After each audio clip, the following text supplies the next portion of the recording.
Hello friends, good evening. कैसे हैं आप सब? उम्मीद करता हूँ आप सब अच्छे होंगे, मस्त होंगे। दोस्तों, जैसा कि आप सभी लोगों को पता है कि अभी रेलवे ग्रुप डी 2026 की जो वैकेंसी आई है, अप्रॉक्स 22,000 के करीब वैकेंसी आई है। ठीक है, तो काफ़ी लोगों का कमेंट आ रहा था कि ये जो वैकेंसी आई है इसमें पोस्ट प्रेफरेंस किस तरीके से डालें, किस में सैलरी ज़्यादा बनती है, कहाँ पे वर्कलोड कम होता है, कहाँ पे प्रमोशन का प्रोसेस ज़्यादा है, गर्ल्स के लिए कौन सा पोस्ट बेटर होगा। तो सबसे पहले तो वीडियो स्टार्ट करने से पहले आप लोगों को बता दूं कि मैं ऑलरेडी इंडियन रेलवे में एडीएस के पोस्ट पे वर्क कर रहा हूं। तो जैसा कि मैं अपने एक्सपीरियंस के बिहाफ पे आप लोगों की सारी पोस्ट के बारे में डिटेल में बताऊँगा। तो वीडियो ध्यान से आप सुनिएगा, क्योंकि स्टार्टिंग में ही आप लोगों को मैं बता दिया, जो भी मैं बताऊंगा अपनी खुद के एक्सपीरियंस के बिहाफ पे बताऊंगा। और रेलवे में जॉब करते हुए मेरे को अप्रॉक्स 2023 में मेरा सिलेक्शन हुआ था और 2.5 से 3 साल हो चुके हैं। तो उसी के बिहाफ पे, उसी के एक्सपीरियंस पे आप लोगों को बताऊंगा। तो सबसे पहले तो आप लोगों को मानकर चलिए कि रेलवे की कोई भी वैकेंसी हो, जो ग्रुप डी की वैकेंसी अभी आई है, सारे वैकेंसी ठीक ठाक हैं।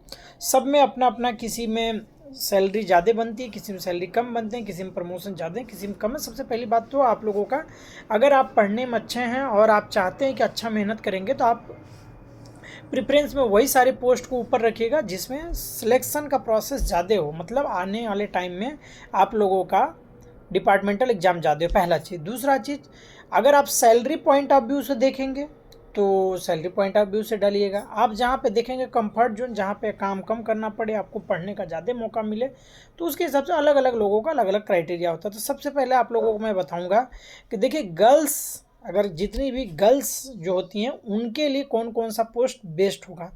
तो मेरे अकॉर्डिंग देखिए, मैं बताऊंगा क्यों बेस्ट होगा। सबसे पहले नंबर पे देखिए, असिस्टेंट लोको शेड आप डाल सकती हैं गर्ल्स।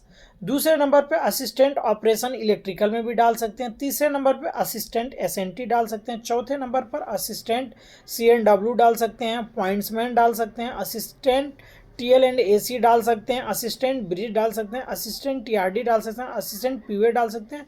असिस्टेंट ट्रैक मशीन डाल सकते हैं। और असिस्टेंट ट्रैक मेंटेनर ग्रेड 4।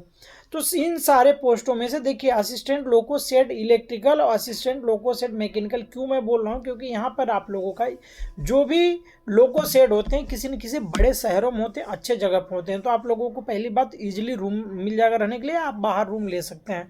दूसरी चीज़, जो वर्क प्रोफाइल होता है, फिक्स 8 घंटे का रोस्टर सिस्टम होता है, तो वहाँ पर आपको प्रॉपर टाइम मिल जाएगा। तीसरी सबसे बेनिफिट ये है कि देखिए, आप लोगों को ज़्यादातर जो गर्ल्स होती है, महिलाएं होती हैं, उन लोगों को हर डिपार्टमेंट में, ऑफिस में बहुत सारे वर्क होते हैं, ऑफिस वर्क में रख लिया जाता है, जिससे आप लोगों के लिए फ़ायदेमंद रहेगा। लेकिन कुछ डिपार्टमेंट ऐसे होते हैं जहाँ पे आपको काम करना ही करना पड़ेगा। जैसे असिस्टेंट ब्रिज में आप लोगों को लगा दिया गया, अगर आप लोगों को ऑफिस में नहीं रखे तो आप लोगों को सेक्शन में भेजेंगे, फिर वहाँ परेशान हो जाएंगे। इस तरीके से रहा। दूसरा, हाईएस्ट सैलरी और अलाउंस के अगर पॉइंट ऑफ व्यू से आप देखेंगे तो सबसे पहले असिस्टेंट ट्रैक मशीन, क्योंकि इसमें 15 से लेकर 20 दिन डेली टीए आप लोगों का बनेगा। दूसरे नंबर पे असिस्टेंट टीआरडी, इसमें भी 15 दिन तो फुल टीए बनना है। तीसरे नंबर पे होता है assistant TL and AC, train lighting and AC. चौथे नंबर पे पॉइंट्समैन। उसके बाद है सीएनडब्ल्यू। इन सब पोस्ट में क्या है दोस्तों, देखिए, थोड़ा सा टीए कम बनता है। टीए क्या होता है? Travelling allowance.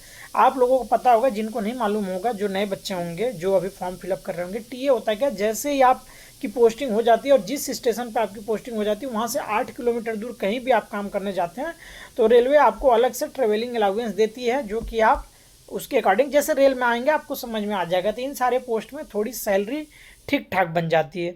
अब आप लोगों को प्रमोशन अगर पॉइंट ऑफ व्यू से देखना है तो सबसे मस्त पॉइंट्समैन को आप डाल दीजिए। अगर प्रमोशन पॉइंट ऑफ व्यू से देखेंगे पहले नंबर पर पॉइंट्समैन डाल दीजिए। बाकी आप कोई भी पोस्ट डालिए, लेकिन पॉइंट्समैन को पहले नंबर पर डालिए, क्योंकि पॉइंट्समैन में कई सारी अपॉर्चुनिटी आपको मिलती है, जो कि आप आगे प्रमोट हो जाएंगे। इसके बाद best for work life balance, अगर वर्क लाइफ बैलेंस देखना होगा तो आप सीएनडब्ल्यू डाल सकते हैं, और आप लोग डीजल सेट डाल सकते हैं, लोको सेट डाल सकते हैं। इन सारे पोस्ट में वर्क लाइफ आपकी बैलेंस रहेगी। लेकिन जैसे अभी मैं हूँ रेलवे में स्टोर डिपार्टमेंट में हूँ, तो स्टोर डिपार्टमेंट की इस बार ग्रुप डी में वैकेंसी नहीं आई है। अगर आप स्टोर डिपार्टमेंट में हो जाते हैं तो थोड़ी आप लोगों को और भी ज़्यादा इसमें टीए भी बनता है और आपको पढ़ने का भी टाइम मिलता है, दोनों चीज़ें। जैसे आपको टीए पे जाना है तो आप टीए पे भी जा सकते हैं, अगर आप प्रॉपर जो रोस्टर सिस्टम है उसके हिसाब से ड्यूटी करेंगे तो आप लोगों का पढ़ने का भी टाइम मिलता है, वर्क लाइफ बैलेंस होता है।